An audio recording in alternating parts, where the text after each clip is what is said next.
Hello, ladies and gentlemen. Welcome back to the Monoxide Podcast. I'm your host, Harris, a.k.a. Monoxide, man of many automotive aspirations, and I'm here with my Mustang-loving, high-blood-pressured co-host, Dan, today. Yep, that's me. Hello. Yeah, and today we are going beyond the meat. So today we have Alex Sajady, who we've been friends for like a few years now, I think, probably like 5 or 6 now. Yeah, something like It's that. been, we go way back, like back when I created Monoxide, and then somehow I stumbled into cruising with the supercar guys. Just, through photos or whatever. I think our first time meeting was, I want to guess it was when we did that cruise from the Capitol, maybe? That when I was riding with Trung. I remember that. Yeah, that was a long time ago, man. Yeah, so that was one of the few times in life where I was content with dying because I was in the R8 with Trung, and he's doing like $140. It's a convertible, so the top's down, so it feels even louder. And I'm just sitting here thinking, like, you know what? This is my first time in an R8. This isn't the worst way to go. Typical 18-year-old. It's like, all right, not bad. No idea of risk. So I think that was the first time I kind of got to meet you, because then I ended up in the Aventador you guys had at the time. I think I got to ride in that, or I was doing rollers. I think it was. Dude, you got to drive that thing, man. That thing was fun. So that was like shortly before. I think it was after my 18th birthday, or just before. That was pretty sick. I was telling Dan yesterday that. That was before I was really comfortable with paddle shifters or any shifter of any kind. And I remember, like, I think I would only take it up to like 5,000 or 6,000 RPM or something like that. And then you'd be like, all right, you could shift now. Like, I was just babying it. I only took it up to maybe 130. Something like that. It was a fun road. I love that road. Dude, and then you took over on the way back, I think. And you just, it was like canyon carving, dude. Or no. I think I drove it back, but you were telling me about the last time you took that route, just ripping it. Because, like, what was it? I think we halfway to Mankato, I think. Yeah. Is that what it was? Very quickly. So this is the first time you guys have met, and you let him drive the car? No. This was okay. This is a later time. probably a few months after, a year after. I don't know. Yeah. Yeah. Oh, and that's right. Yeah, I think it was so this is where I tell people, like, photo shoots or, like, any sort of, like, basic skill gets you far in life. Like, detailers and photographers in the car community. Like, because, like, me driving that Aventador was just a trade for getting photos of you on a Ducati. Yeah, it was something like that. Yeah. Oh my Which God. were Dude, I forgot the about those coolest pictures photos. ever. Yeah. Okay, let's backtrack here. So we did a photo shoot of him doing like wheelies on his Ducati, right? Yep. And yeah, I think we went out to go do rollers at one point too. I think was this the same photo shoot where you were standing on top of the bike? No, it was different. Different. I remember somehow I wore like the exact same outfit. Yeah. On both the days, and you pointed it out.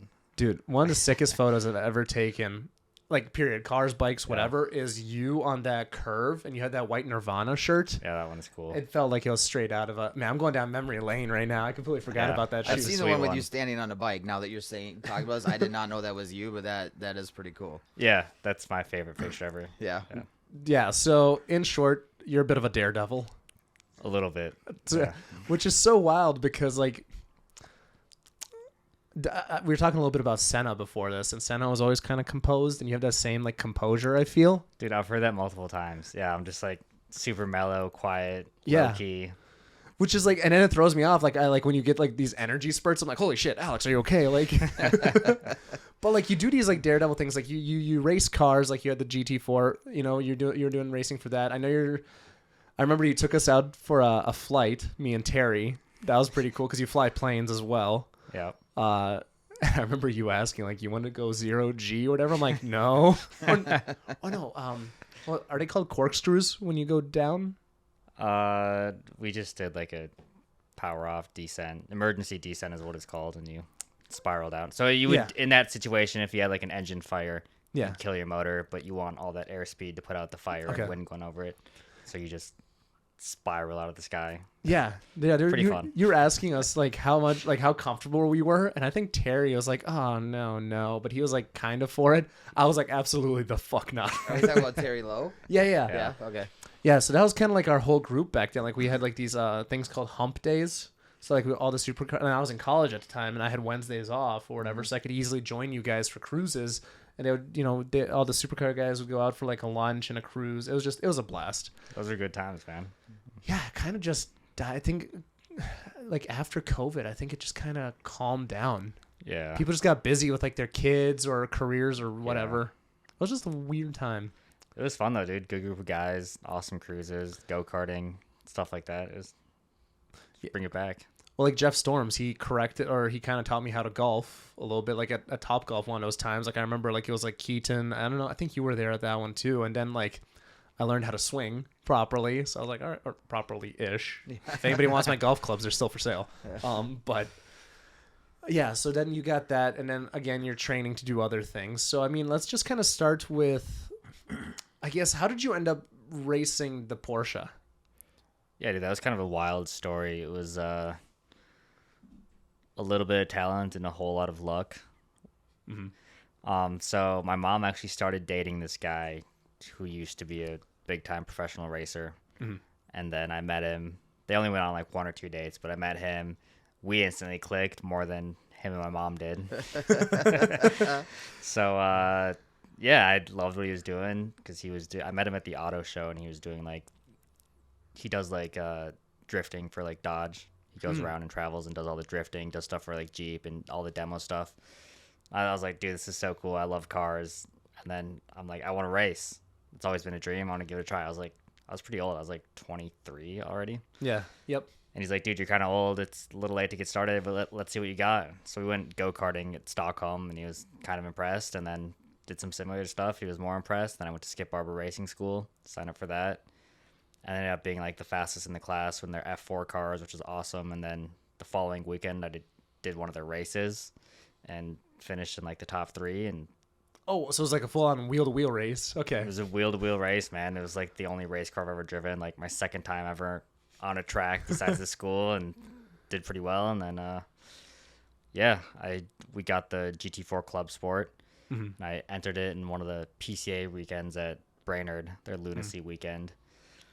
Got first in my class, both races, and second overall in the second race. And then through networking and just working, man, I landed some sweet sponsorships and was able to go to Porsche Sprint Challenge. Yeah. That was all happened very fast. And yeah, because like, I mean, that was only, I think, a couple of years ago, because that was your 2022 season, I think, right? Yeah. Yeah. When did those seasons typically start? Like February or something? Yeah, end of February, March is when that season. And then it goes through like November? I think my last race was in September. September? Okay. Mid-September. Yeah, we'll get into that too. But yeah, so interesting. So then, when you get to that level, do you get invited to the races, or do you have to, because most of them you have to pay to enter in, right? Is that how that works? Or when you get to so that's where the sponsorship dollars covered. Okay. I had a sponsor budget, and so covered, entry fees, the team, stuff like that. In exchange for some stickers and stuff like that in the cars. Yeah, exactly. Just a couple stickers. Yeah. Cool. Well, that's one thing. And, a lot of people think like these big shots, like these Formula One guys or whatever, like they think that they got a free ride too. They still have to pay for their spots. It's just that it's all covered by sponsors. Like Max Verstappen, I can't remember, but he has to pay an absurd amount because your entry fee is based off the previous season's points. And the more points you score, the more expensive it gets. Oh, really? Yeah, so the better racer you are, the more expensive it is for you. In Formula One. Okay. But even in racing's a wild world, and it's all about money. Like, I have a friend. I know this guy. I guess not a friend, but he just went up he got promoted an IMSA level driver. And when he got promoted to a better driver, he was like super pro now. He lost one of his rides, his sponsorships, one of his drives, because since he was pro, it's just weird, man. Something about money, and yeah. It's just weird. It's a weird political world, and sponsors, like, everybody wants something different too. Yeah. Like some people want to sponsor just have the sticker on the car to be known. Like, for example, if you think about like the Marlboro McLarens, everybody knows that livery. Yeah. Everybody, it's one of the best liveries of all time. And it's because of, just this stupid sticker. Like, yeah, I can't imagine. I don't know what other marketing campaigns they did, but yeah. So then, I think one of your bigger sponsors was like Ashley. Yeah. On the side, Ashley Furniture. Yeah. So that was pretty cool. That was awesome. It was cool. Yeah, I had the car out to some of their stores every once in a while, and I'd go there and sign autographs and stuff. And yeah. Well, that's cool. The thing is like it was a very short period. Where things were just getting crazier and crazier for you, but like you actually had the results to back it up. Because like last time we talked, I think you were telling me like you were I think like third in the championship. Dude, up until the very last race, I had a solid hold on third in the championship. Mm-hmm. So how many points did you have in the season? Any idea? Like, was it a big difference between first, second, third, fourth? The guy in first, young guy, awesome driver, was only 16. I think he may have been 17 by the time the season ended, but he had a decent lead. But second, third, fourth, and fifth were all pretty tight. Okay. Yeah. But you still had a pretty good hold. I had a pretty decent gap from third to fourth. Mm-hmm. I was sitting pretty comfortably. As long as I would have like finished in like the top 10 or whatever in that last race, I would have been third in the championship. Yeah. So, and again, it's up to you how much detail you want to get in here, but you showed me the video where somebody basically took you out. Yeah. Was that the last race? Like last race or? Okay, so that was the second to last. There's 2 races per weekend. That was the Saturday race. Okay. And then it just, wrecked my car for the Sunday race. Oh, so is it okay? So there's 2 races per weekend. Are they like the same exact format? Yeah. So the way a race weekend goes is Thursday all the trucks come get loaded in. Friday usually just practice sessions. Saturday morning there'd probably be you either do 3 practice sessions Friday or have 2 on Friday and 1 on Saturday morning, and then you have a 25-minute qualifying session and then race 1 on Saturday, and then Sunday was always just race 2. Okay. Is it your practice sessions and things like that? Do you get the track to yourself for those kind of things? So or do you go on with other cars? You're out there with all the cars you'd race against. Oh, okay. Yeah. Okay. Yep. Yeah, you don't get your own track. I was just curious. I didn't know if they timed it like, here, you get this time slot, you get this time slot, and they let everybody kind of do like a test and tune, do that kind of stuff. So, no, you're out there racing basically, but it's not anything official. Yeah, I mean, you're not trying to race. You're right. Usually letting people go by and okay. Did you have more strategy stuff? Did you have like your own like crew chief or anything like that? Like, did you? Yeah. So who were you like working with, or who was talking you through things? My coach, Andre. Andre, okay. Yeah.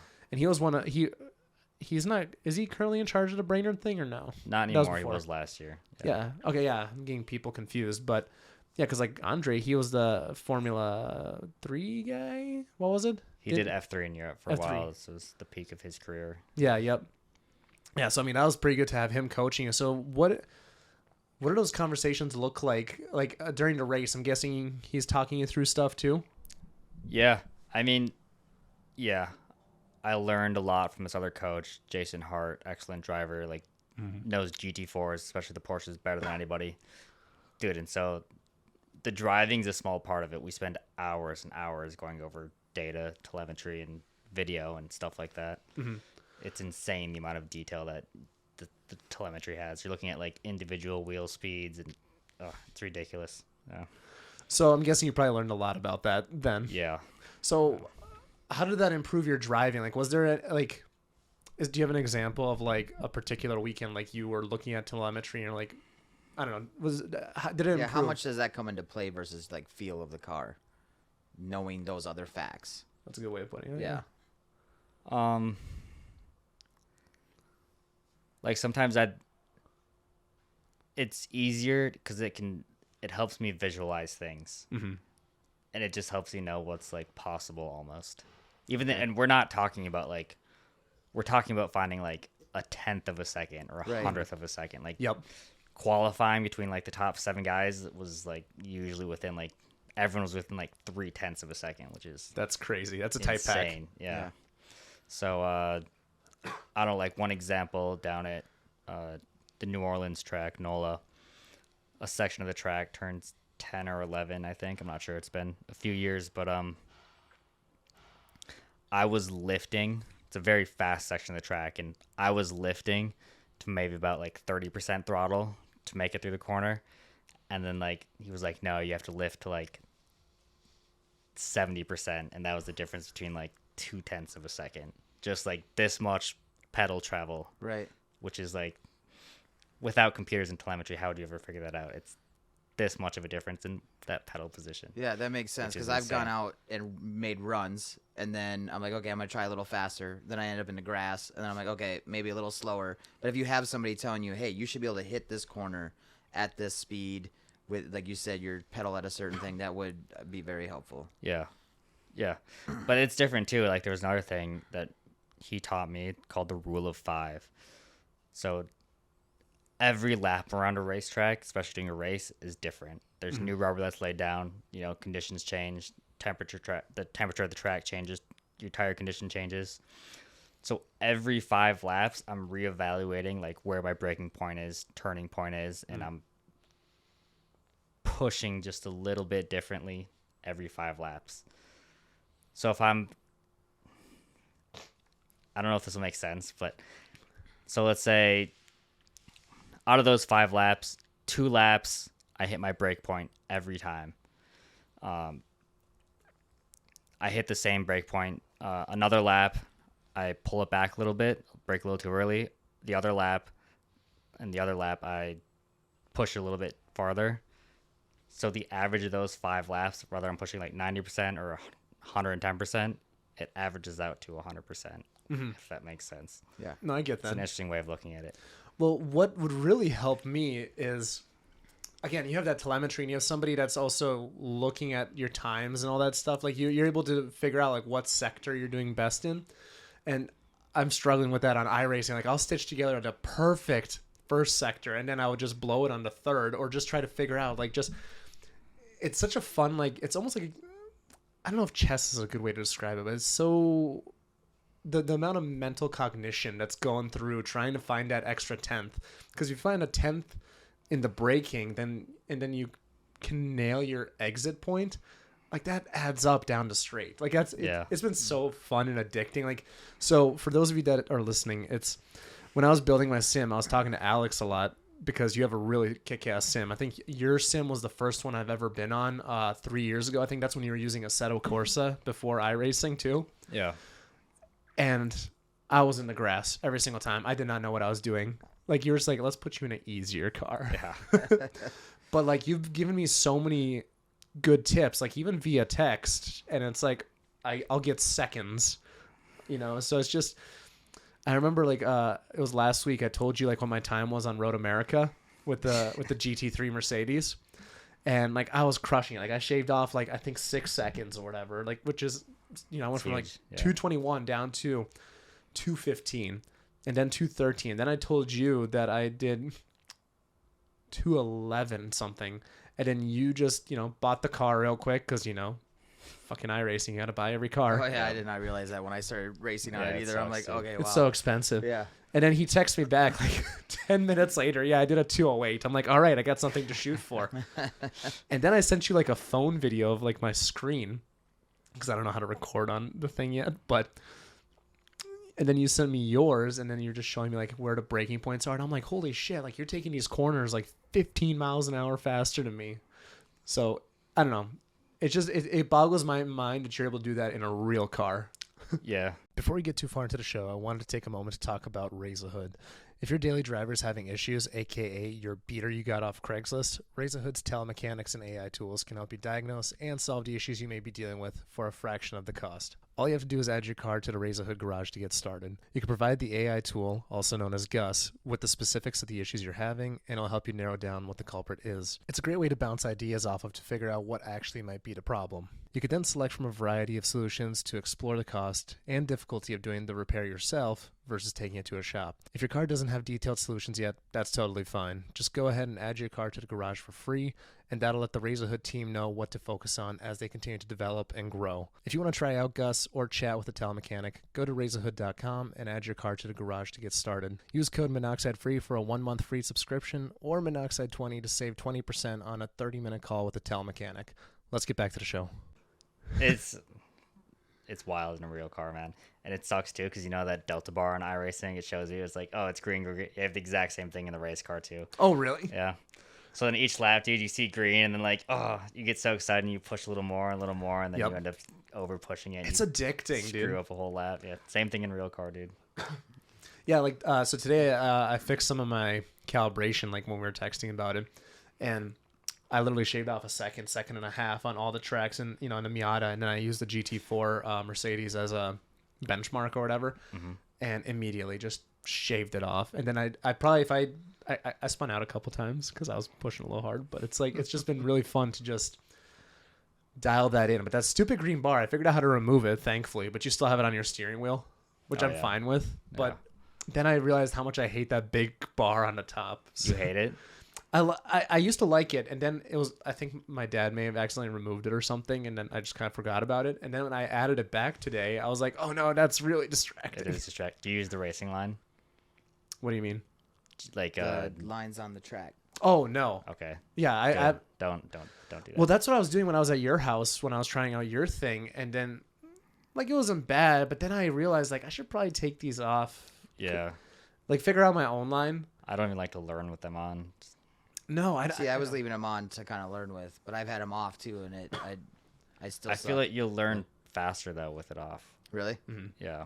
That's what I've noticed in myself. So like that's one of the reasons like I don't know tracks really well because as a kid I always had the lines on. Yeah. Like for the most part. But now that I actually have like a physical feel of the car and all that, you know, with a sim, I can't do it with the lines. They just distract me. Mm-hmm. Yeah. Like I'd rather, and the other thing is with the lines, I wasn't. It's like when you were telling me when you were trying to learn the track, Dan, you were looking for like your reference points, like the 150 or whatever. The problem is when you have a line, you're focusing on the line and not the reference points. I have noticed that, and then sometimes the line, I try and get in the line where I'm more comfortable in a different spot on the track than there. So exactly. So that was a huge thing for me is because like you were looking at those reference points. I was like, reference points, what the fuck? So then I started paying attention to that, and I'm able to brake way later, carry my speed. Like so the lines are just a no-go for me at this point. Yeah, I'm not sure if that line adjusts either because you're not going to have the same line in a sports car versus like an open wheel car. Yes. I don't know if that line changes based on the car. Oh yeah, it might just be per track, right? It's... Doesn't matter what you're driving. Yeah. Yeah. Because they're going to have totally different lines in a different car. Did you play games as a kid, like Gran Turismo or anything? Forza. Forza? Yeah, I started like Forza 4. Oh wow, okay. Which was one of the best ones, I think. My first so I grew up with Gran Turismo 2 on PlayStation 2. The Red Viper Comp Coupe, that was my car. That was my favorite car. That's why I'm a Viper lunatic. But then eventually I got an Xbox, and I think I got like a hand-me-down like Forza 2. And then there was like this Nissan. It was like not an IMSA car, but like one of those like, you know, crazy like top, you know, R&D type cars, whatever. Yeah. So that was like one of my favorite in Forza 2 because it was fast. Which, by the way, and you've done some coaching at Brainerd. I want to talk about that and all that too. But like you've done like drifting in like a Miata, I think, before too, right? A little bit. Yeah. JWP is actually finishing up a drift car for us right now. I forgot about that. So I'm pretty excited. Yeah. Yeah. So like you've done everything from race cars to like a Miata, right? So you know how to drive. Yeah. Across the board. A lot of cars. That was another crazy thing. So I remember I was talking to you about like, you know, like the GT3 and, you know, the 992, whatever. And so I jumped into the GT4 after racing on Miata for weeks. Yeah. And I'm just like, this is fast. Like, I didn't think this was going to be this fast. But like when you jump from a slow car knowing the lines and then you jump into a fast car knowing the lines, it's a lot scarier. Well, see, I've only been racing Mustang GT3. Like that's our Ford GT3 or whatever. That's all I've been practicing with. So I don't even know where you found the Miatas in there. They're free, dude. Yeah, they're free. You don't have to buy them. The Miatas, I think, it's probably the most fun I've had on iRacing is in the Miatas. Yeah. I'll have to give it a shot. And the races are just all the time is the thing. You can just race back to back to back to back, and you'll spend hours, and you're like, well, it's been all day.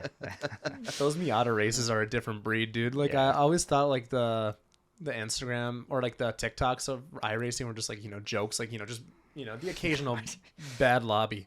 It's every lobby. Like I'll qualify last. Worse. Yeah.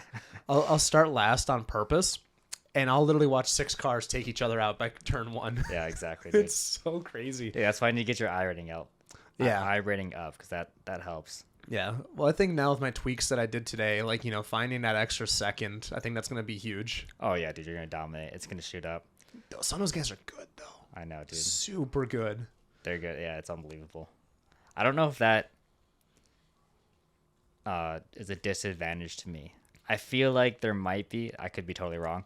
I feel like because I know what a real car will do, I drive it like a real car. And I think if you don't have that experience, you might be able to get away with some things that you know wouldn't how to work the game more than yeah. if that makes sense. How do you stack up between your real racing career and iRacing? When you hop into a race like that, do you place pretty good or? Okay, well, first of all, my whole racing career, I have to thank iRacing. Yeah. The only track I ever went to was Brainerd. I did like one track day, and then I did the Skip Barber Racing School at New Jersey Motorsports Park. And then so my races all over the country, I had never been to any of those tracks before it was time to race. Mm-hmm. And so they have the tracks in iRacing, so I would just do hours and hours, thousands of laps in iRacing, and I'd show up, and you really don't have that long. You have 3 like 25-minute practice sessions, and that's it to get used to your car, to get used to the track. And then it's qualifying time, it's go time. So yeah, thanks to iRacing, I had the tracks down. I could show up and put up a good fight. That was one of the reasons that I picked it up too, just because we do, and I'm not doing this on any kind of professional level, just as a fun thing, but to learn the tracks before I go there. We had a friend of ours who really scared me before we went on Road America. He's like, there's blind hills and corners, and this is where everybody crashes and all this stuff. And I'm thinking, dude, it's just a racetrack. Like Are you talking about Massey? Yeah. I'm like, what the hell, man?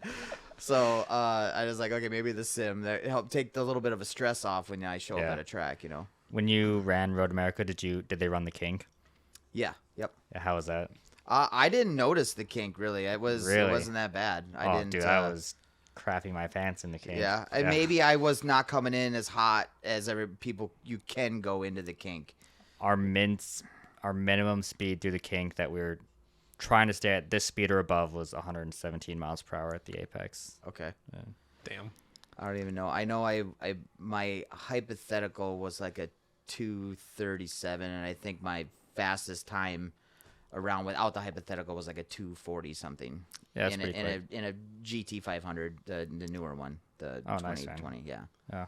So, with PS4s. Okay. Michelin Pilot Sports. Yeah, we were on slicks. I don't remember. I think it was like. I want to go back with my carbon wheels and my Cup 2s and give it another run. I think I might do a little better. Yeah, dude, especially if you spend some time on iRacing first, you'd get it down. Yeah.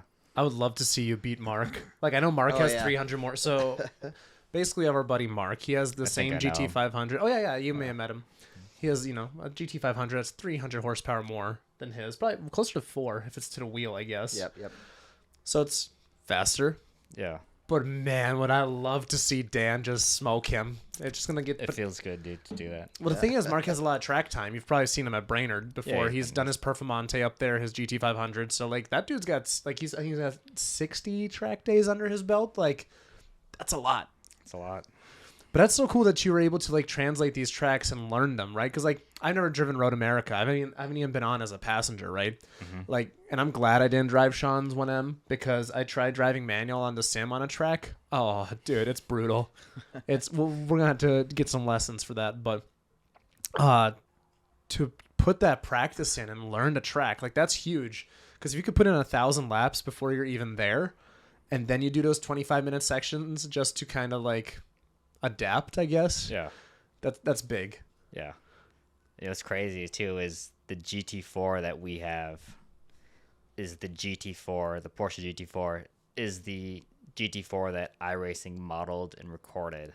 So it's literally my GT4 in iRacing. Like, that's my engine behind that Porsche GT4 in iRacing. Oh, that's cool. Which is wild. Yeah. So I know you said that they did the audio. So what was everything that they modeled? They didn't model like the whole car or anything, did they? Or so they did that before we had it, so I'm not sure. But like, there's if you go to design the Porsche GT4, they have that. I forget what it's called. Shoot, that green wrap on there. That's something bastard, the green bastard or something. I don't know. But that was the wrap that was on the car when I got it. Oh, and okay. It's one of the liveries in iRacing. Gotcha. Okay. So that it was that car. I'm pretty sure they like 3D scanned it to upload into the. Gotcha. And then when you got the car, you just put all your liveries and stuff on. Yeah. Gotcha. Okay. Now I'm caught up. That's super cool though. The fact that the car that's in the game is your car. Yeah, it's wild. That helps you practice a little bit too, I suppose. Yeah, I didn't even find that out until like halfway through the season, I think. Really? Yeah. So, how much of an impact has iRacing had on like your actual like how similar is the car in game to the car in real life? Dude, it's like identical. It's surprisingly accurate. I mean, conditions are always different, and then I think they have a different tire modeled in iRacing versus what my car ran. And in our series we had a little bit different suspension than what that car was modeled on. I think that was modeled on the IMSA Michelin Pilot Challenge series. So that car is just a little bit faster, which in iRacing it's always a little bit faster. But it's surprisingly accurate, man. It's so close. It's like so 90% of the way there. Probably 95, dude. Like, I've heard it's supposed to be the most accurate. it's ridiculous. Yeah. Dude, like, the brake points are the same, and like most of the tracks are pretty updated to real life, but there's a few differences in some of the tracks just because, you know, it's a couple years old. But dude, like, brake points are the same. Where you shift gears is the same. Like, yeah, it's insane. Yeah. So when you're racing, what do you mentally think about? Like, that's such a loaded question, by the way. There's 100 things that you could probably talk about, but like, are you more so just thinking about like what gear you're in when you're getting to the end of a straight? Because like, you're probably never looking down on like how many miles per hour you're going, I'm guessing, right? No, I never, like, in a race car, dude, like, some of them don't even have speedometers, but like the speed is just like a tiny little thing. Yeah, you don't. It's distracting. Yeah, you don't need it too. There's no reason. Right. Like, I know some of my speeds from like after the races and looking at data, but like when you're talking about, it's like, what RPM are you going through this corner at in fifth gear or whatever, because that equals the speed. So it's interesting, dude. It's not what you would think. Yeah, people are always like, oh my God, how fast are you going? It's like, dude, I don't know. No idea. Yeah. So are you more so trying to play by sound then? Sound's a big part of it. It's mainly just feel, man, which you don't get nearly as much of in iRacing. Do you have haptics on yours at all? Anything? Dude, I do have a butt kicker, but I haven't figured it out yet. I put it on mine. That was the one thing. So my first experience was with a motion rig. Yeah. And I thought to myself, my car's not doing as much of this as some of the motion rigs do, right? So I was like, I want to be able to feel the rumble, the RPMs, like that kind of stuff is what I was mostly worried about. Yeah. So I added a butt kicker, and they're super simple to put on. Okay. Yeah. Especially if you have probably the aluminum like T nut type rig. The chassis. Yeah. Yeah. So there's a mount that comes with it that I just mounted it right underneath my seat. What do you have the butt kicker referencing? Is it like referencing your engine RPM? Is it referencing gear shifts? Is it doing the curbs? So there's an iRacing plugin that you add to your PC as well. And so then it will work with iRacing. Then iRacing has their own metrics that they'll put in. So if you run it just like on an Xbox, it goes off of the sound. Yeah. So like anything that's bassy, if you hit the rumble strip, things like that. But with iRacing, there's actually a plug-in. So like when I shift, I feel it shift. It does like a pause in the rumble. You hit the rumble strips, it shakes the living shit out of the thing. I mean, do you only have one butt kicker or whatever? One, yes. Yeah. I think I might add a second one, just like a left and right thing. Yeah. Some people can do all four corners, but I think one is doing. I think it makes a huge difference. I've been in ones that don't have it, and it feels kind of like dead, right? I mean, there's not really a lot. I think it adds a lot to if you run off the feel, like you're saying, because that's kind of how I drive too. I think it makes a huge difference. Okay. Oh yeah, I'll have to look into it. Because I've tried motion and I don't think it's super accurate at all. Like it's more distracting than helpful. I think it's. I don't want to say gimmicky because it's not that, but I think if you're somebody who wants to go in and try a sim rig, or you're going to do like it as like Top Golf type thing, if you want to go do that, then you would probably be like, ooh, I want a motion rig. Yeah. But exactly. I didn't think that they were, for what you have to pay to get motion. I don't think it's worth the price. No, I don't think so, and I don't think it's going to help you get faster. At all. Yeah, I think there's other things that like you said, the feel. But then one of the next upgrades I'll probably do is get the haptics for my braking. Yeah, that'd be another one too. That's what I really want. Yep. Yeah, because that's a big component. Yeah, it comes down to the feel, and like and after building ours, right? So I've tried various ranges. I've tried yours, which is kind of more like on the budget range, I'd say. And then my rig is kind of in between Dan's and yours, and then yours is like a step up from ours. And then I've tried, a couple of 3 motion rigs at PRI, I think it was. Yep. Because we tried both at Camille's because they were both different, which are super cool. That was an awesome setup. And then Podium had like their $45,000 setup or whatever there too. And I think between all of them, I think I probably liked Camille's the best, which are around like that 15 to 20 range, I think. Camille's rigs were great. And they were also turned down a little bit because like they're in a trailer, right? So you don't want all that motion pushing on the trailer or whatever. Yeah, I can imagine. So they were a little bit turned down. So I kind of liked that. But again, it's like, especially with someone like you who actually, you know, translates it into real life, you're able to actually you're allowed to have a judgment on this, right? Like, okay, the motion thing, a little excessive. I haven't tried many, to be honest, but the ones that I have tried, I would just rather not have the motion. Right. Yeah. They're fun though. They're cool. Right. Crazy to see. And it's not to say they don't do a job either. They do something, but it's like, man, you know, that extra, what is it, 5,000 minimum or whatever? Yeah, minimum for a cheap setup. Jeez, dude. So, yeah. I don't know. I think I would have to get more seat time in Camille's down at Chicago, Sim Racing Chicago, to see how I feel about it. Yeah. I'm undecided. It's a lot of money, dude. It's a lot of money, dude. My wheel has haptics too. I went with the Logitech Pro, so it's 15 Newton meters, but it also has True Force, which adds some rumble to the wheel. Oh, nice. I like my wheel a lot, but I got the Pro pedals, and I don't like them. I'm gonna get probably like what he got from Sim Magic, something maybe with hydraulics. My buddy just got hydraulic ones, and I don't have hydraulics, but they're already super finicky for him. Like, really? Leaking a little bit, and they like he's had to like bleed them like a couple times already. Yeah, so you have like a load cell, which is what I just think got a mine load is. cell. Yeah. I have it set like super stiff, dude. Yeah. That was fun. Is yours stiff? Oh yeah, I rock. I should probably see like whatever the out of the box setting is, just pretty stiff. Like I have to. The way I compare it to is like doing like 90 pounds on a leg press with a single leg. Yeah. Like it's quite a bit, dude. It's a workout. Yeah. But I like it. My back kind of got accustomed to it because like the first few times, like my back would get sore after like 20 minutes. Yeah. The seat we got, shout out to Joe DeVito, by the way. We're having him on the podcast in a couple weeks. Otherwise, I would have had to wait 3 weeks for a stupid seat. But we got like a race quip seat. So it's like a legit seat from like Summit Racing. You know, got it for a good price. It's super awesome. Like it's nice. Like the feel is there. The only thing we're waiting on is the stupid triple monitor mount. Track Racers. You're gonna love that, dude. Yeah, Track Racer's taking a minute. It's okay. I know, dude. My buddy just built a rig, ordered from them, and then everything's back ordered. Yeah. Well, all that Should've Black got Friday. the mono price one, $200. I just put mine on to put it together. It's nice. Oh, I'm sure it is. I'm glad you're having fun. I only have one monitor on it though. I haven't pulled the trigger on 2 more monitors yet. But, Okay, so we're in the same position then. yeah. Yeah, no, I think the track, and then we have our official steering wheel coming here in the next week or two. It's the brand new one from Sim Magic, the GT Neo. Super, super cool looking. Hopefully it doesn't suck because it's brand new. That's the problem, getting things in the first year. You know, if it's anything like cars. Do you run a Formula wheel on yours then too? It's kind of a hybrid. It's, okay. The cube controls, whatever.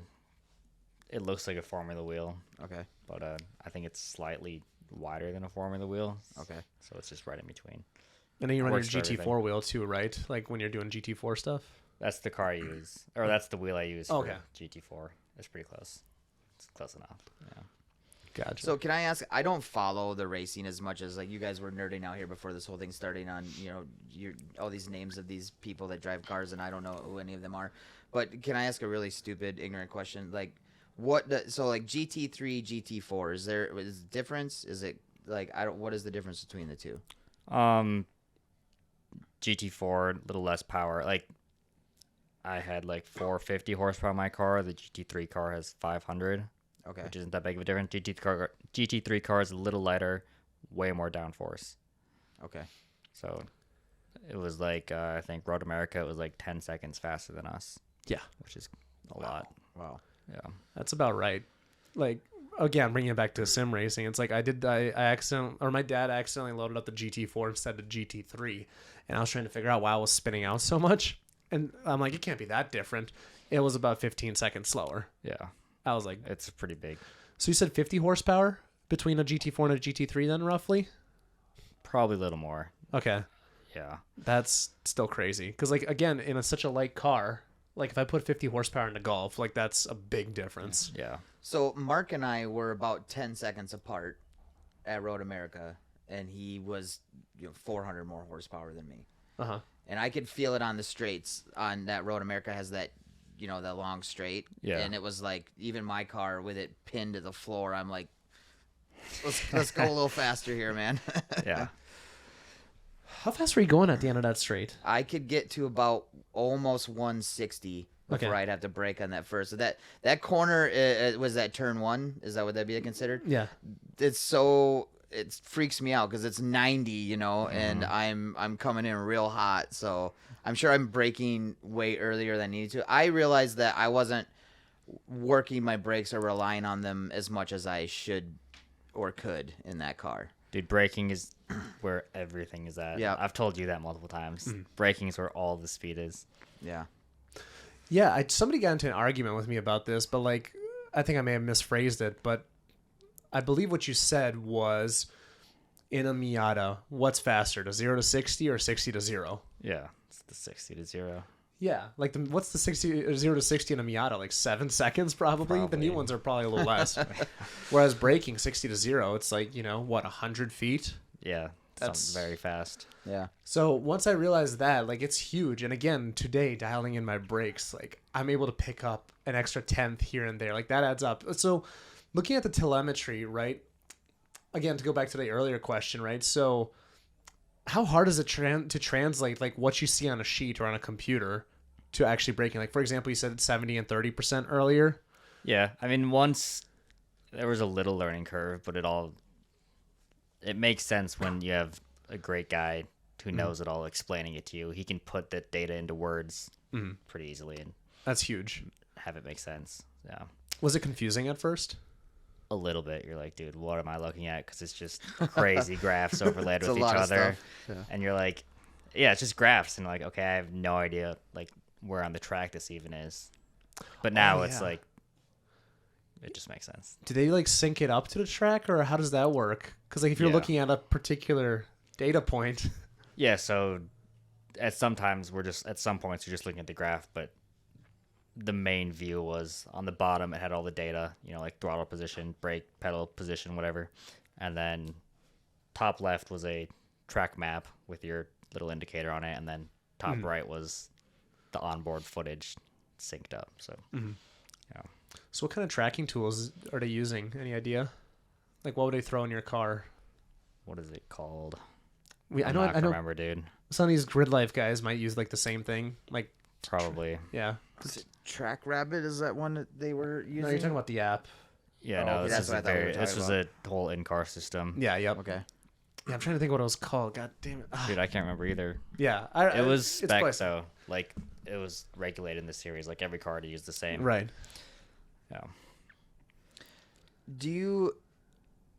So when you started in this, you have this team, right? This whatever. Do they seek out you, or you go to a race right once and you're like, holy crap, I'm kind of good at this. I need to find a coach. I need to do this. Do you go out and hire these Dude, people? so then, I would or have how?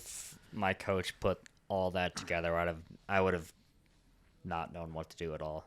He Do you find him like arranged coming out of everything. Skip Barber? Then is that where are you? Where did you pick up this coach? He dated my mom, is what I Oh, mentioned. so that was your that coach. Was the guy. That was yeah, the then guy. He Okay. took me under his wing, and then, and then he was great too. The biggest benefit of having him was all his connections to make like connections to the race teams, the series, Porsche and all that stuff. Okay. Yeah, dude, I would have been totally lost without. Yeah, him. so I was wondering, like, how do you stumble? Yeah, that into wasn't all on this? me. Yeah, so he was a huge resource. I didn't remember you talking about him getting you into all this stuff, but I didn't realize that he was still on as your coach. Does your mom love that? Yeah. I mean, yeah. It's been a while since I've raced, so it's Okay. Boy, if you don't shut your Dr. Phil ass up. I was just curious if it, All right, in the back, we're going to bring in Alex's mom. What do you have to think about? Yeah, we have a surprise guest. Your mom's here. Stupid. Stupid. God damn it. I lost my train of thought. Just That's ridiculous. How did you decide on the Porsche? How'd that happen? that was through his influence and his recommendation, because that series that I raced in was pretty brand new. It was a new series, and he thought it'd be a good place for someone new to make their name. So when I raced, it was the second year that series existed. Okay. Which made sense. Next year, there's a new Mustang Challenge series. Okay.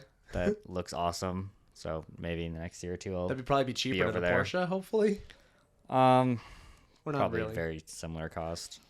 That's the weird thing. Like, so is it like a GT3 Mustang or? So they have GT4 and GT3. Yeah, they look awesome, dude. If you haven't seen them. I've seen them. Yeah, I think they were running the GT3 at Daytona. Yeah, I heard it didn't do too well. Oh, it didn't? That's what one of the comments said it. I don't know if I don't know if there's truth to it, but I don't know, dude. I wanted to pay more attention to the sports cars, but I was watching on Peacock and like all we ever they only streamed like the 2 GTP cars in front, so it was hard to see what else was going on. Yeah. I saw one of the guys I follow on Instagram, 458 Destroyer, was just destroying this one guy. Like he took out one of the cars in a class above or below him. Jeez, just dude. Rookie mistake sort of deal. Yeah, that's racing, man. Yeah, part of it is racing too. Those 296 Ferraris look epic. Dude, they look good. That is a good looking car. That is a sweet car. Yeah, but either way, it's like the first year of them running the GT3 Mustang or GT4 Mustang, whatever it was. Yeah. I think with this regulation, like we saw that with the C8 the first year at Daytona, it struggled. It really struggled. I think they had like oil issues or something like that. I don't know, but they figured it out. They did very well. I think they even won a year, maybe. I don't know, but probably. Who knows? I don't know. I'm talking about my ass on that one, but nonetheless, like that'd be really cool. But what I was gonna get at there is like when you start getting to the GT4, GT3 categories, like these club sport cars. I feel like it doesn't matter what brand you do; they're all kind of like the same price.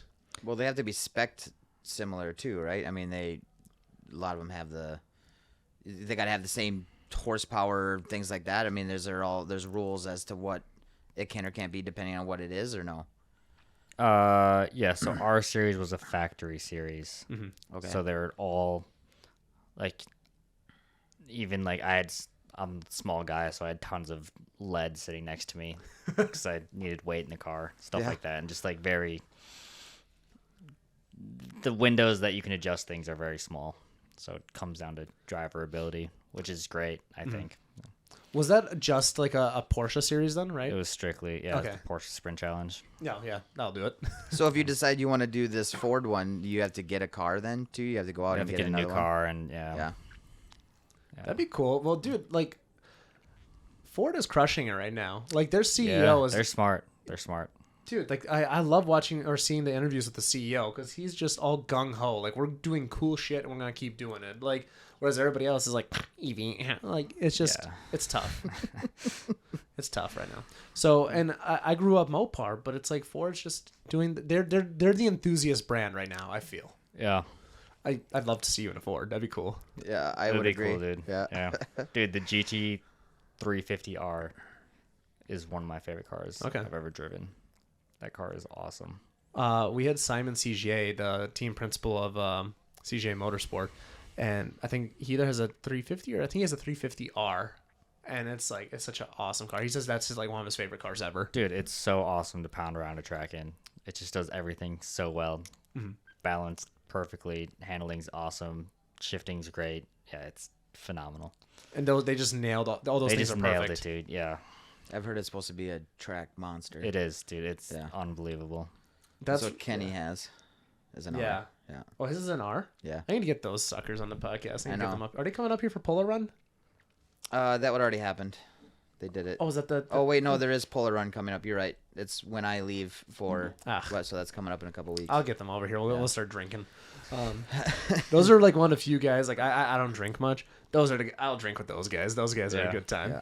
Yeah. The 350R. So the GT350 itself had some oil consumption issues. There were some things, but the R actually has a slightly different engine in it. It's like a different generation that doesn't fall into that same category of those problems. Huh. Okay. Or if you get a 2019 or up 350, then that would be what they call the second gen of the Voodoo motor. Okay. Dude, I would totally get a GT350R. That car was awesome. Yeah. Over an M2? Dude, I haven't driven an M2 to be honest. Those have always been like those are the comparisons I was seeing all the time from like 2016 to like 2020 or whatever. 350 versus the M2. because I think they were within like a tenth of a second on like a particular test track. Like the 350 would be gone into straights. Like we're talking stock for stock, but the M2 would just dive bomb into corners. That's awesome. Dude, it kind of happens once you start racing. It happens to a lot of racers. You just lose interest in like street cars. Yeah. Like I haven't paid attention to like street cars. I used to have that crazy M4 and dude, I don't give a shit anymore, man. Like I'm so happy with my pickup truck on the road. It's a Raptor, but I love it. I don't want anything else. Well, it's like when you have a genuine toy like that, that's ridiculous. Yeah, I mean, there's just like nothing you can do on the street. Like now my driving too, after doing all this, like I'm like I drive like grandma on the road. What's the point, right? If you can't go full bore. Dude, well, another thing is being an instructor up at Brainerd, and then you see all these people that come and show up, and dude, they're terrible, man. Yeah, they're so bad, and I'm like, dude, I'm sharing the road with these people. They're like, I'm just way more cautious now than I was before I started racing. Yeah, Michael Peterson has said the same thing too. It's like that's why we want to do the short track because like we're doing a collaboration where we're gonna go up there for the driving school. So I need to figure out if there's a discount code that they're giving me or not. But it's gonna be like a monoxide kind of track day, which is gonna be fun. But that's what Michael Peterson was saying too. Like the long track is kind of for the guys that want to just show off their top speed or whatever. And when you're in the passenger seat of somebody who may or may not know what they're doing, it's kind of sketchy is how he described it. Yeah. No, dude, I'm kind of over right seat instructing. So what do you typically what do you also have left seat instructing where they jump in with you or? Yeah, I do that. So if like someone's brand new, or not brand new, but they're intermediate, like I'll ride with them for a little bit, and then like similar to your example, they don't know what's possible and what the car can do. So then I'll hop in the left seat and then go maybe like 70%. It just blows their minds, dude. And then they get way more. They learn a lot from that. They're like, okay, it's this. It's supposed to feel like this. The car can do this, and then gives them a little more confidence in their car to. Have you driven a new GT500 yet? Dude, I have not driven a GT500. Do you want to? Sure, man. I'd love to. Yeah. Well, make this arrangement. I'm going to get in the passenger seat. Well, that's one of the cool things about like these instructor ride-alongs is like you're able to see what a car can do. Even you at 70% is him at 150%. Like right, it's just, yeah. Yep. And me, it's like I'm in a smart car. Like it's just ridiculous. Like I know, dude. Yeah, me and the instructor would joke. Me and another instructor will joke. We'll be like, we'll be flying around turn 3 at 100 plus miles an hour. We'll like say something to each other on the radio, driving, and like the person next to is like having complete religious experience. Just yeah. I remember my first time on a track was actually at the Vegas like rental thing or whatever. So rented a Huracan or whatever. First time on track, 5 laps. If you've never driven a supercar, do it. It's super fun. It's life changing. But I would never do it again. Like it's just for me, it's just not worth it. Now, granted, I do want to go back there and drive that KTM. I need to go drive that KTM. That would be cool, dude. But because I just need to. That Simon dude is just so cool. But the thing is, like I didn't get to push it as much as I would have liked to. Because like again, they have instructors in the car. Yeah, their job is to make sure the car comes back in one piece. Right. Because like if you're riding shotgun, and we take you out in a Mercedes, like it's our car, whatever. But like when you're the employee of this rental place, with all these, $200,000+ cars, it's a little different story. Yeah. So I think again, I only took that up to like 120 or 130. It's like what's it take you to do fast. 5 laps? Like 15 minutes worth of driving or what?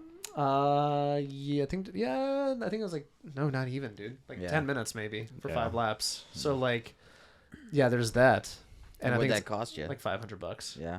Yeah, and it was cool. Like it was my first time driving, or my only time driving a Huracan. But I guarantee you, if I went back there now, I'd make the instructor shit their pants. Like, like the instructor was literally like, "What do you drive back home? An SUV?" And I was like, "Ain't no way." He just said that to me, bro. Like, it's true though. I drove like a grandma, because like those instructors, again, like they was it Dream Vegas? I don't know. Whoever it was, like they hire legit like retired. They're good guys. Yeah. F3, F2 guys, whatever.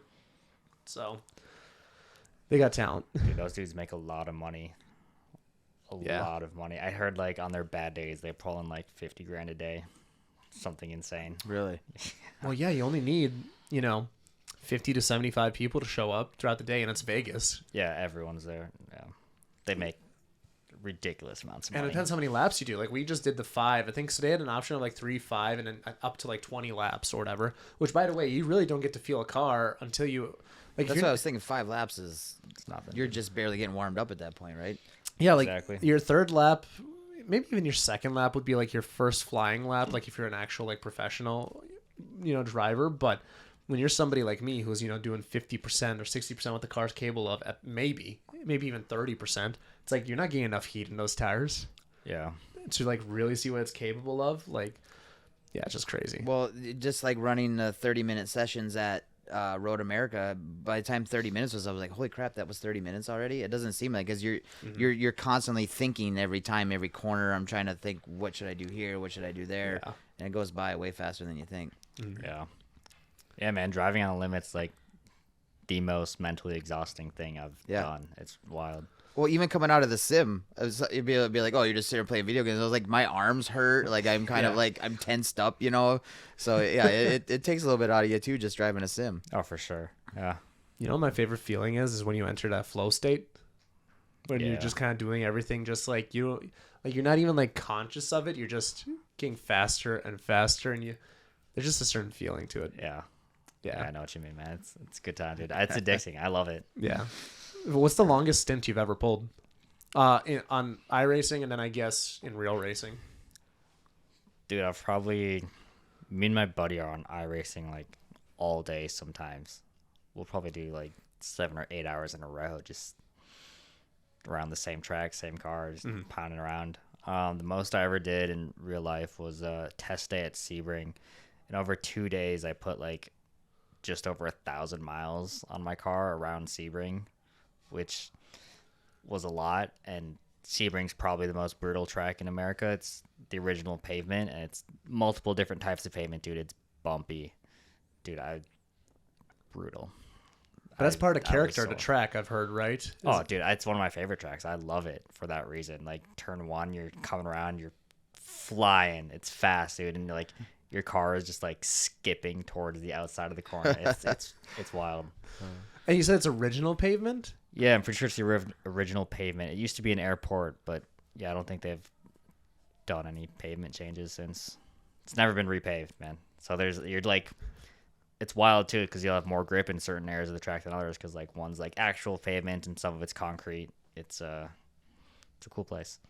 So that was one of your favorite tracks. And then, so in order, I guess, it doesn't have to be in order, but what are your top 3 tracks in real life? In real life, Sebring's one of them for sure. Virginia, VIR is awesome, man. It's so beautiful, and those uphill S's are ridiculous. They're so exciting. And then third, I don't know. Indy was cool because it's Indy. It was cool to be able to drive on that circuit, and it's just a wild facility. Ozarks is cool though, man. I've heard things about that. It's like track, a mini Nürburgring. Really? It's wild. It was brutal though, dude, and it was scary because you have you have guardrails along the whole thing pretty much, so there's not very much room for error. Blind hills. Yeah, like most of the corners are blind, off camber. Like, it's wild. Like, the elevation change is insane. There's one point, dude. So we were the first professional series to race there, and there hasn't been any since, because we had like 32 cars registered to start that race, and like after the practices and qualifying, by the time race start, I think we're down to 17. Like people crashing or just wanting to dip out? Both, because it's a frightening place. Wow. In a fast, it would be awesome in a little bit slower of a car. Yes. But dude, there's one point of that track where like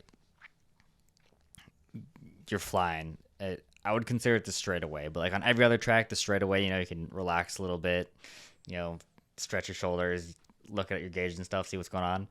Dude, no, because it crests, dude. There's 2 hills, and on the second one, dude, my RPMs would just shoot up because my wheels were leaving the ground. Oh, wow. Wild. Yeah, that's... I heard that because like when the Cannonball Rally guys went there, they were like, some of the guys that I talked to on the rally, they're like, it's sketchy. It's sketchy, dude, but it's awesome. It's a freaking roller coaster. Well, your car, again, it's like only 450 horsepower, but that is a lot of horsepower in a car like that. Because, like, so I did VIR, right? Again, on the sim. So not quite the same, but like I got very familiar with the Mazda. Like, I got my braking points, everything down. Like, I really enjoyed VIR in the Mazda. Mm-hmm. Then I tried it in the GT4, and I mean, it's kind of like you mentioned earlier, Dan. It's like you're tense. Like, that was the tensest I ever was. Like, those uphill S's. Dude, in a fast car like that, I was shitting bricks. Like, it was... I can't imagine... The fact that you do that in real life, again, it comes back to, like, how crazy that is. Yeah. Yeah, dude, it's nuts. Yeah, I was nervous for... Dude, there's been some, like, oh, shit moments. You're like, fuck. But, yeah, I didn't really get scared till after. You're so in the zone, and then after, dude, like...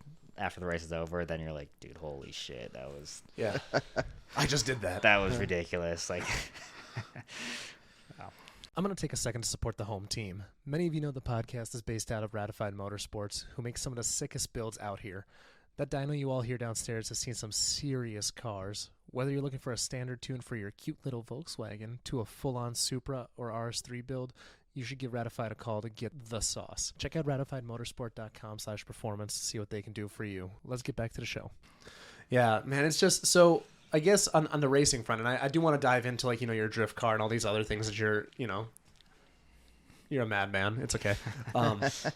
So what's next on the racing front? Is it just kind of like trying to secure more sponsors, or just kind of feel things out? Yeah, man, racing was cool. It's super hard to, like, making a living doing it. It's very inconsistent. So I've been in school and I'm trying to be a pilot, so been working on that lately. But yeah, I want to get back into racing and do more of it. I've been working at Brainerd a ton doing the instructing, which is awesome. But yeah, we'll see. Hopefully we'll put together something next year. I'll be back in a car. And I think you did mention, like, you would like to make the... Well, the thing is, you have options, right? Like, you could do the Ford thing. You could jump up to, like, GT3. Do the Ford thing, try a GT3 car, dude. I want to end up in, like, the prototypes, like the LMP3 or LMP2. That's the goal, dude. Daytona 24 hours. That's the goal, man. If I compete in that race, win, then die I was going to happy. ask if any of the endurance stuff was something you'd be interested in, the 24 hours. Oh, for stuff. sure, dude. Yeah, 24 hours Le Mans, 24 hours Daytona, 12 hours of Sebring. Those are the top 3 races that I want to compete in one day. I feel like the age ceiling is different in that too compared to, like, open wheel. Would you say that's dude, right? For sure. I would have loved a career in open wheel, but I've had to start, like, 20 years ago.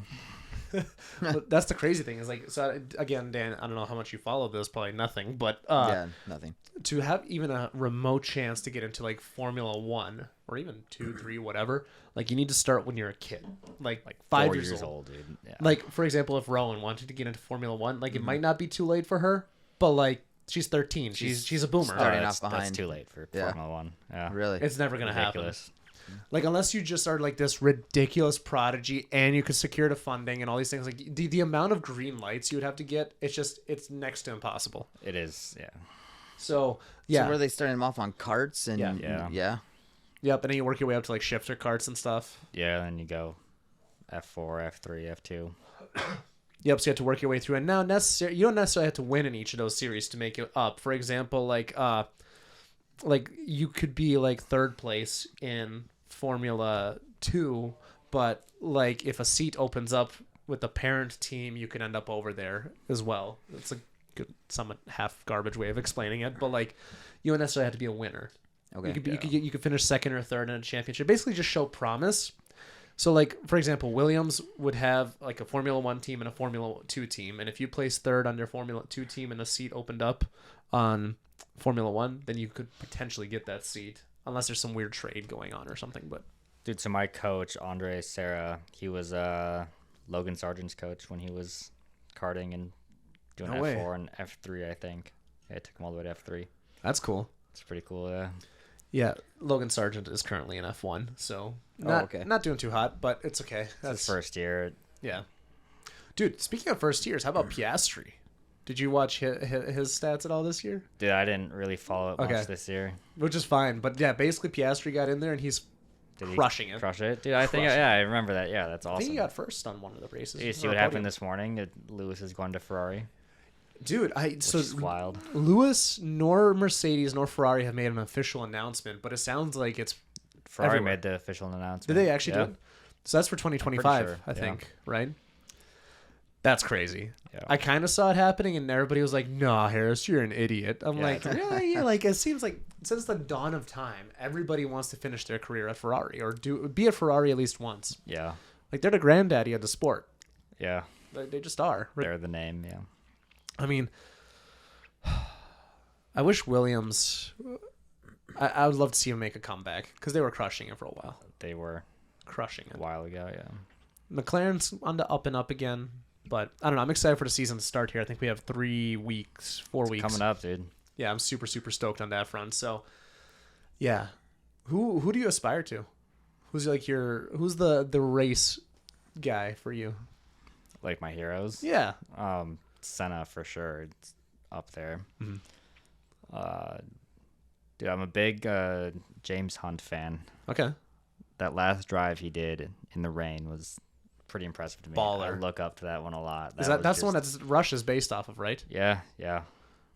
That end race in Rush and in real life too. It was just unbelievable. Mm-hmm. Put everything on the line and yeah. Have you seen Rush? I think I've seen it. It's been a while. It's a pretty good movie. Some diehards will be like me, but I love that movie. Yeah, he gambles everything, man, on that last bit of that race, and it paid off. I love the guys that are personalities, right? Like he was a personality when it came to like Formula One. Like he was just this guy. Awesome. It's kind of like Alonso in the early 2000s. Had like the grid girls and all that. Yeah. I love Alonso. Yeah, he's great, dude. Yeah, man, freaking nuts. Are you gonna have grid girls when you're famous? No, probably not. Probably not. I mean, part of that, there's some showmanship. You know what I mean? That's part. I mean, you're drawing attention to yourself. That's easier to get sponsors. Yeah. Right? So you're gonna be. Yeah. It's great if you're winning and also a great personality. That probably helps a lot. But yeah, I'm winning right now. Yeah. And a sparkling personality. Yeah. No, it's super cool. I again reading that book by Adrian Newey about his relationship with Senna and that whole like period, like just so dominant. Yeah. There's just something like about someone who's just so locked in and loves the sport. That's so huge. Yeah. He worked hard too, man. I don't think people realized how hard he worked. Mm-hmm. Like I know a buddy that was friends with him. When he was racing, he said just watching him work was insane. Mm-hmm. Like spent hours getting like the throttle return springs like perfect, just like a minute detail, but he'd spend hours on it, and it shows, man. He did amazing things.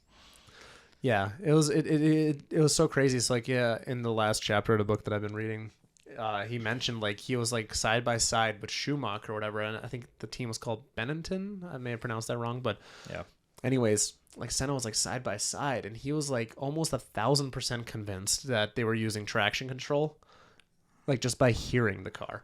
And this is something that I'll see like some of these like high horsepower guys do, like at the drag strip or whatever. Like you can hear the traction control kicking in, but it's like to be doing that while you're side by side to be like, I think this motherfucker is cheating. Like, yeah, and it's not. It's just him with his throttle control. No, I think they got really? hit with it. Yeah. Jeez. Yeah, they got in trouble for some things that season for breaking some rules. Yeah, no. The thing is like those guys that like look into the regulations and stuff, like they don't care about the intention of the rule. They're just reading the rule word for word, and as long as they're within word for word, that's fine. They're good. It's kind of like lawyers, like they're just obeying the law, but they'll work outside of it. Yeah, they gotta try and find that gray area. Exactly. Yeah, it's all gray area. So tell me about this like drift card thing that you're getting built. What can you share, I guess? Yeah, it should be cool. It's a right-hand drive 180SX from Japan. SR20, new turbo on it. I don't even know what he put it on there, but he's gonna dyno it soon. Should make around 400 wheel horsepower, which is plenty for drifting. And then it's got a pretty sweet suspension already, and we'll go. We got Brainerd to go play around at, so should be sweet. Is that gonna be a weird adjustment driving from the right hand side? Dude, no, I drove it a ton before. It doesn't take much getting used to. Going through a drive-through is weird, but yeah. Well, I'm just it's not thinking, hard to drive. especially in drifting, right? Because you're going to be doing a lot of, you got to brake and all that stuff. I just didn't know if that would be. Yeah, no, I was drifting it before, and it was. Yeah. You pick it up. Yeah. Just practice. Yeah, dude. It really is not hard to get used to. Like the gears are in the same positions. Like one is to the left. It's not opposite. Oh, and it's a manual too. Yeah. Yep. Do they still? So I don't know much about right-hand drive cars. I've obviously seen that the steering wheel's on the other side. Do they? I've been wanting to know this question. Do they still? Pedals are laid out the same though. It's still right as gas. Yeah. Okay, all right. Yeah. And then but you have to shift with your left hand. That would be awkward. Yeah. So like what I was saying is, first gear isn't closest to you. It's it's still over. It's in the I same get it. position. Okay. Yeah. Okay. If that makes sense. Yeah. So the same motion, just it'd be like grabbing third if you were on the other side, because you go out to the outside edge for first. Exactly. And up. Okay. Yeah.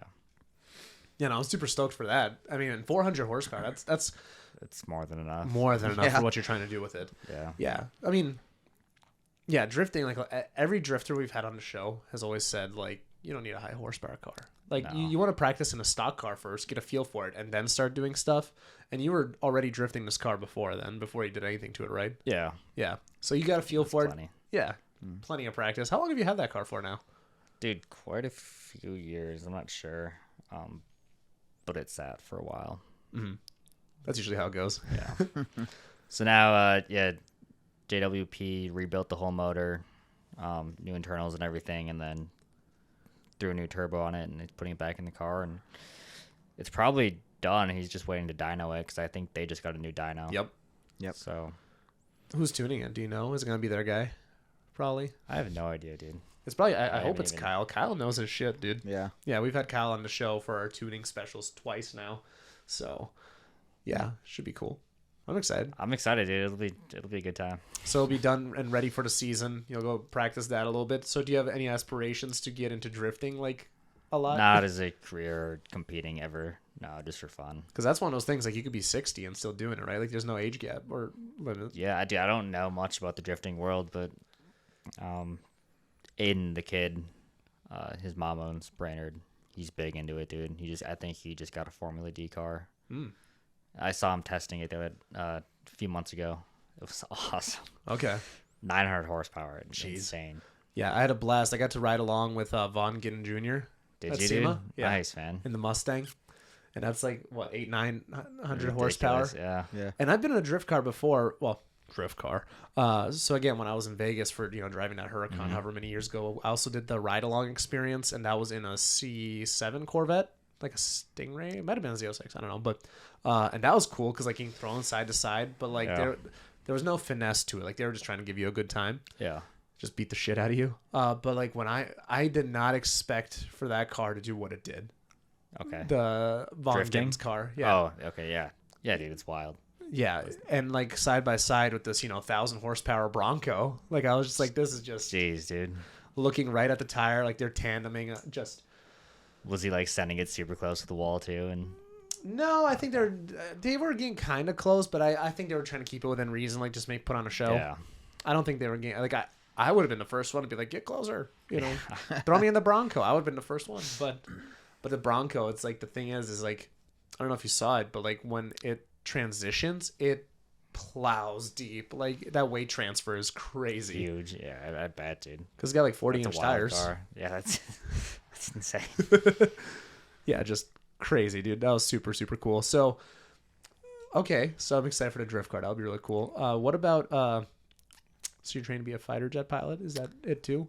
Dude, I'm just trying to be a pilot. If I can make it into the military get a fighter slot, that'd be huge. Yeah. It's competitive though, man. Like, each unit will get one or two slots a year for a new pilot. Mm-hmm. And there's always like 300 plus applicants, and it's super competitive. Mm-hmm. So do you not have to, are you in the military now then too? No, so this is a Air National Guard.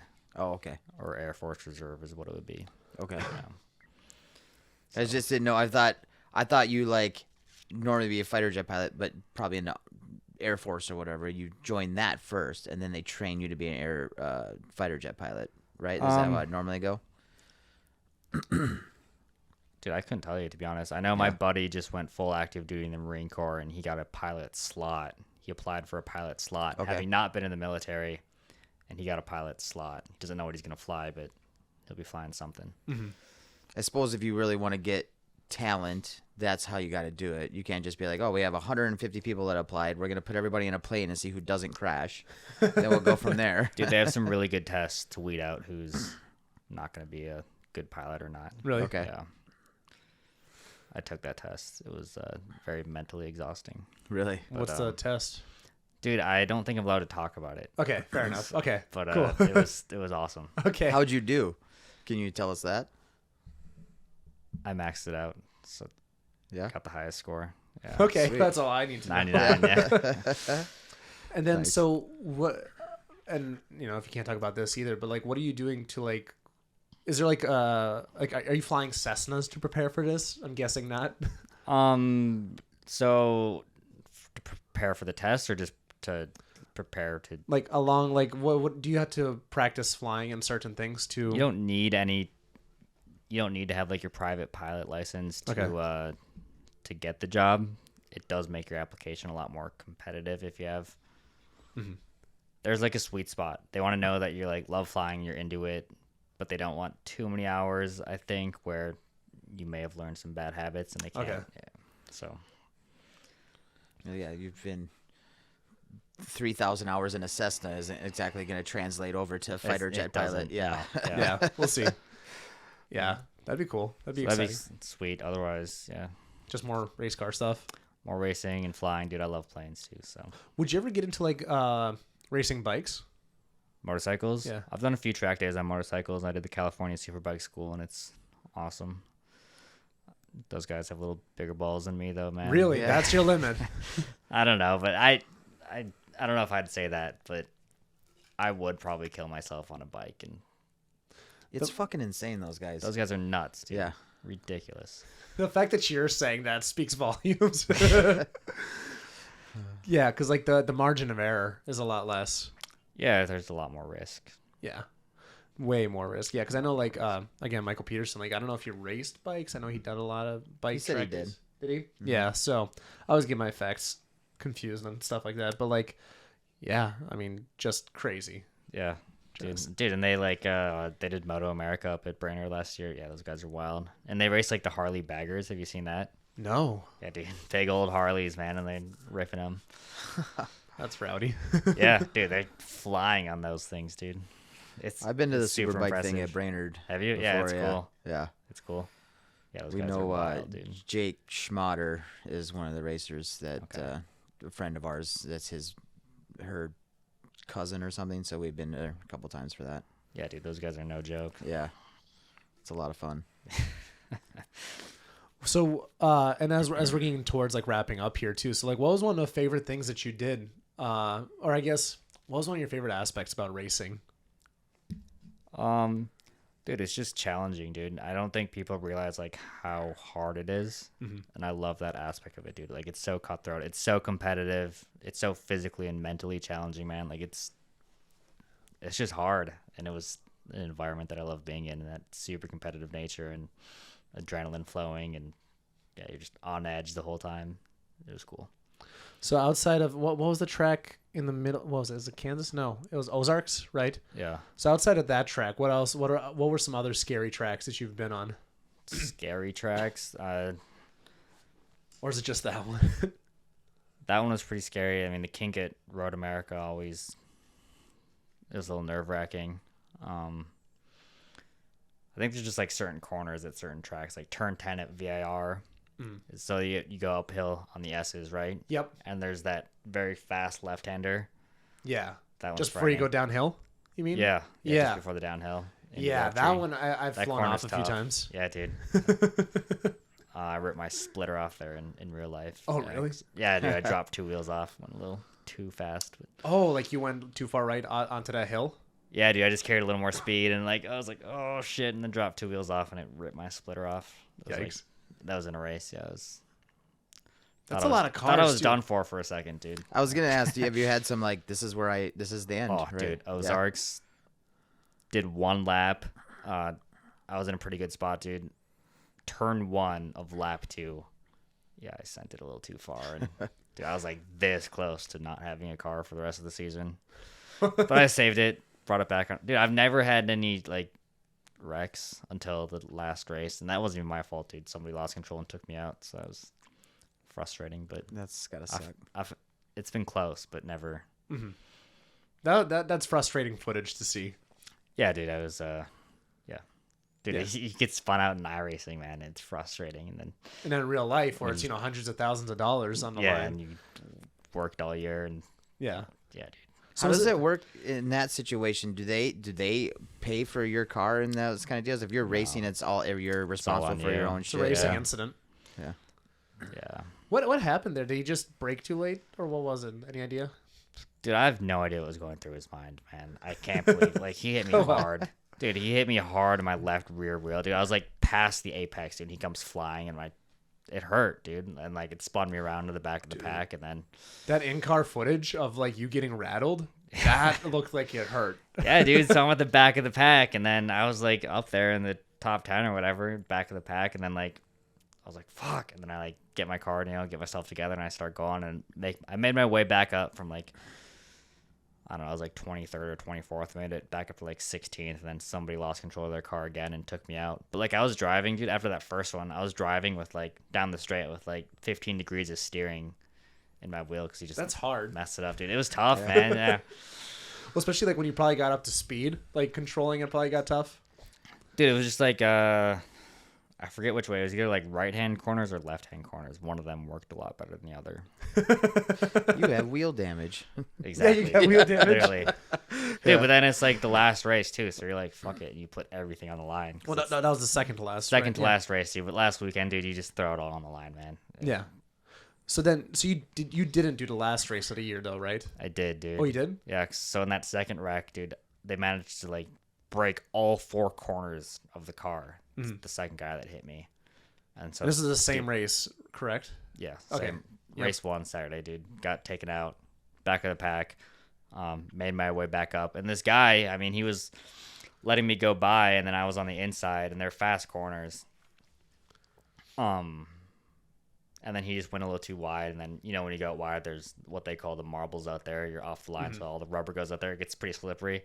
Started to spin, and then just spun right into me, and yeah. That took you out for that weekend. My car was done, dude. That was done. So then you didn't go to like control arm smashed, and then no, dude, the mechanics stayed up all night like rebuilding the car. Amazing dudes, but it wasn't perfect. And the next day I raced, and I think I took like 5th or something. I don't know, 5th or 6th. And that was the last race. That was the last race of the season. Gotcha. So is the car fully fixed up now and just sitting, or it's just sitting right now, dude? But it's good to go, pretty much. It hasn't been touched since that race. Okay. Yeah. So it still needs work. Yeah. Probably needs like whatever. Yeah, it's probably going up for sale. Oh, really? Okay. Yeah. So you think like tired. $7-8 grand? I can get that from you, or something as like is, that. yeah. So realistically, it probably needs like mid 5-figure repairs, maybe. I'm not sure, dude. No idea. Yeah. So then you would get rid of that and then potentially get into something new then. That's the goal. Okay. We'll see what happens. But GT4, you're not gonna stick with? I don't know, dude. It's fun, man. I'll race. Whatever opportunity becomes available, I'll take. So. Okay. And in this instance, it would be sponsors that would basically pay for your season and the repairs. Yeah. Okay. So I'll race, dude. I just love racing, man. Whatever I can race, I'll do it. Okay. Do the guys that hit you, do they come up to you afterwards or anything? Like when you guys are done, do they come up? They don't even come up and be like, "Hey, I'm sorry, I'm an idiot." I thought they were going to, but no. Racing incident. Yeah. Yeah. So yeah, dude. Name it Dude, again. one thing interesting about that race is like, here's something that like, strategy wise. So the way that car was set up at Coda. Coda's a fast track with long sweeping corners where you're like on the gas throughout the corner. And so we're having a lot of degradation in the rear tires, especially your rear left tire, and not a ton on the front. And so part of the strategy was, dude, because it was super hot that day, like ridiculously hot. So tires are degrading pretty fast. They're so soft. So one of the strategies was super interesting. Is early on in the race, you try to degrade the front tires like as much, like purposely induce some understeer. Because when you have trouble is when there's an imbalance between you have not so grippy rear tires, but you have a ton of grip in the front. That's where it creates problems. So to keep that grip even is like you're purposely trying to degrade the grip on the front tires so it keeps up with the degradation the back, so you have a balanced car. Just stuff like that is wild. And this is all stuff they could see on the telemetry? Or That's just a feel stuff thing? just from like, thank God the coach was telling me that. Because that was just like from his experience. Okay. Yeah. That's really cool. Like that just blows my mind. Is like, you wouldn't think of stuff like that. But yeah, that's just part of the strategy. Well, that was another thing. Like again, back to the Adrian Newey book, because I love telling people how much I read. I'm so a smart person. Yeah. No, it's like because like he got a really strong start in IndyCar, and he would set up the corners differently because again, only turning left. And it's like everybody talks about how difficult or how easy it is to design a car to go left, but really there's a lot that goes into it because 1 degree this way you're in the wall, this degree over here you're in the field, like just crazy. But yeah, he would have like different corners set up differently. Yeah. Just so crazy. I'm telling you, you order it on Amazon today. You should. I will, dude. Yeah, it's like a $40 book, but it's like Jesus, worth it. Yeah. Worth it. So worth it. But that said, I know you have to get going here because you got some plans for tonight. But Dan, do you want to pop the usual 3? Sure. This will be an interesting one. So at the end of every episode, we ask our guests to pick 3 cars: a daily driver, a track car, and a show car. You have an unlimited budget, unlimited imagination, whatever you can come up with. What are you picking? It's a good question, man. I got to think about it a second. That's fine. Daily for sure, my Raptor, dude. I love that thing. You want to do like a Raptor R? I guess a Raptor R. Yeah, we got to upgrade where we can. A fun track. No budget Raptor R, sure. So a track car. And what was the other one? Just like a show car. Show car and show car and track car. Show car. I'd probably go with like a 963 turbo. Okay. I love that gen. Or no, is it the 963? No, it's the 996. Oh. The one after the 964. I'm blanking right now, dude. I know. Like what year? Like, what years are you thinking roughly? Like late 90s, early. Is that the 2000s. Egg omelet? It's the 993. The 993. Okay. Yeah, that one. Gotcha. Yeah, I love that car, dude, with the wide body. Oh my god, black. Mm-hmm. Yeah. Track car. Dude, that's a tough one, man. It would be a race car for sure, not a street car. You can't compare. Dude, you got to both you guys come up to Brainerd this summer and get a ride in like the Radical or something. It'll blow your mind. Yeah. If you've never been in like a proper race car on slicks, yeah, it'll blow your mind.